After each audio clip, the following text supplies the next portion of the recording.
Hi everyone, here we've got LG Velvet and let me show you how to block number on this device. So first of all, let's open the dialer and make sure that you're on the first option. Now let's pick three dots icon and click on call settings.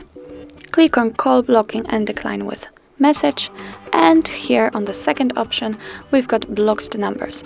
What's more, you can also reject all calls from private numbers.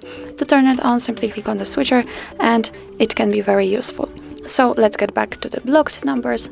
Let's click on this, and as you can see here we've got the blacklist. We've got one number blocked.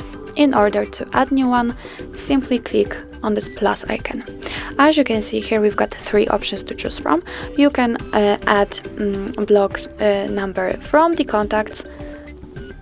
Of course I tapped on call logs. From the contacts, and you can choose something, for example maybe Tom. Click on it, and if you're ready, click on done. As you can see, Tom has been blocked.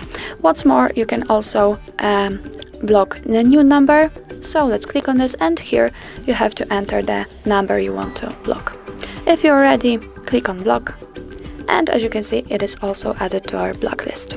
In order to delete both, simply click on this delete icon and tick the ones you want to remove. Click on remove, and as you can see here we've only one number left. So that's all. This is how you block numbers in your LG Velvet. Thank you so much for watching. I hope that this video was helpful. Please hit the subscribe button and leave the thumbs up.